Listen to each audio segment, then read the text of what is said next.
नेमकं काय अपेक्षा आहे? हिंदू राष्ट्र व्हावं हेच अपेक्षा आहे. छत्रपति शिवाजी महाराजांचं हिंदीमध्ये बोलू का? मला हिंदी आसान पड़ती.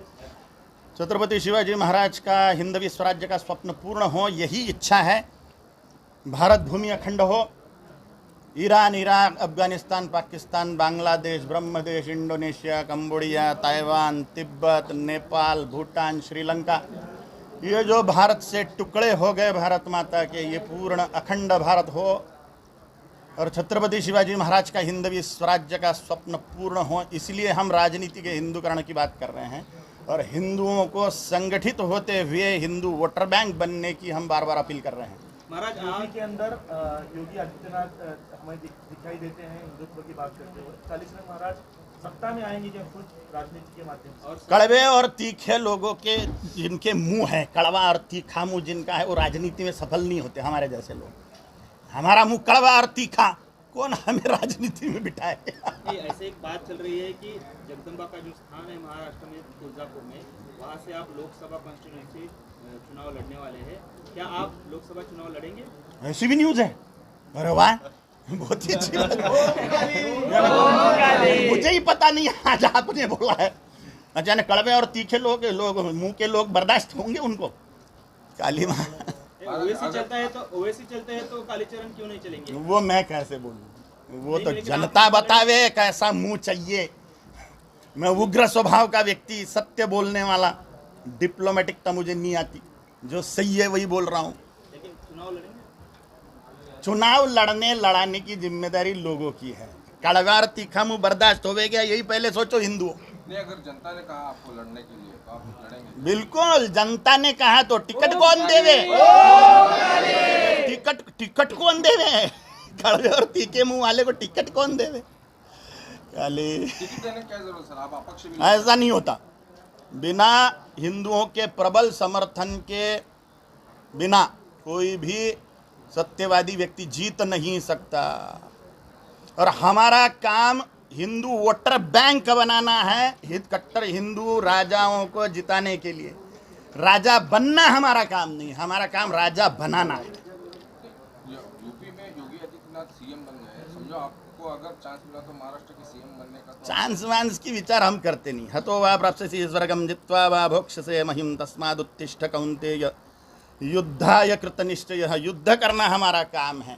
चांस मिलेगा कि नहीं मिलेगा, जीतेंगे कि नहीं मिलेंगे, राजा बनना है कि नहीं बनना है, हम सोचते ही नहीं. अगर ये सोचते होते तो डिप्लोमेटिक बनते थे, जाति की बात करते थे, फलाने ढिकलाने आंदोलनों की बात करते थे. हम सिर्फ हिंदुत्व लेके चल रहे हैं और हिंदुत्व की क्या स्थिति है समाज में आप देख रहे हो. इसलिए राजनीति का हम विचार ही नहीं करते. वर्णवाद, जातीवाद याच्यावरती आपण सुरुवातीलाच बोलला. महाराष्ट्रात सध्या मराठा आरक्षणाचा प्रश्न ऐरणीवरती आहे. आपण कशा पद्धतीने बघता? मेरे को उसकी जानकारी नहीं, मैंने पढ़ाई नहीं करी उस मामले, अध्ययन ही नहीं मेरा उस मामले में क्या मैटर चल रहा है. मराठा समाज आरक्षण की मांग कर रहा है. वो कहते हैं कि बहुत सारे लोग आरक्षण की मांग करते हैं, लेकिन मेरा विषय धर्म है ना. आरक्षण मेरा विषय नहीं है. हिंदुओं को एकीभूत करना मेरा विषय है. आरक्षण के मामले में हम जानते ही नहीं. आरक्षण के मामले में हमारा अध्ययन ही नहीं. क्या बोले उसमें, मुंह मार के कोई फायदा नहीं बतले में. महाराष्ट्र में लव जिहाद का जो कायदा है अभी, मतलब भाजपा सत्ता में रहते भी कायदा नहीं बन रहा है, तो आप क्या? काय का कायदा? लव जिहाद का कायदा. कट्टर हिंदुवादी लोग चाहिए ना.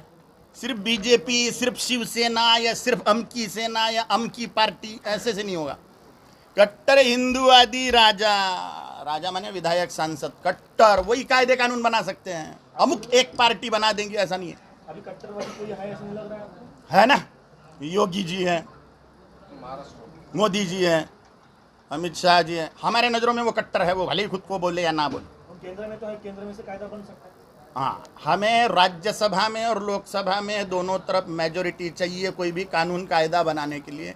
और हिंदुओं की मानसिक स्थिति परिपक्व चाहिए, और वही हम कर रहे हैं. हिंदुओं की धर्म के लिए मानसिक स्थिति परिपक्व करना, क्योंकि हिंदू सड़े हुए जातिवाद से निकलने को रेडी नहीं है अभी तक के पूरी तरह से. फिर भी हिंदुओं में बहुत जागृति आ गई है प्रचंड रूप से. सड़ा हुआ जातीयवाद, वर्णवाद, भाषावाद, प्रांतवाद, संगठनवाद, संप्रदायवाद तोड़ते हुए हिंदू हिंदुत्व के लिए एकीभूत हो रहा है, और ये बड़े आनंद का विषय है हमारे लिए. आपने इसे कहा कि वक्फ बोर्ड कैंसिल होना ही चाहिए. लाखों एकड़ भूमि मुस्लिम वक्फ बोर्ड के अंदर चली गई है. सुप्रीम कोर्ट में भी उस पर हम कुछ बोल नहीं सकते. ऐसा कायदा कांग्रेसियों ने बना के गए हैं.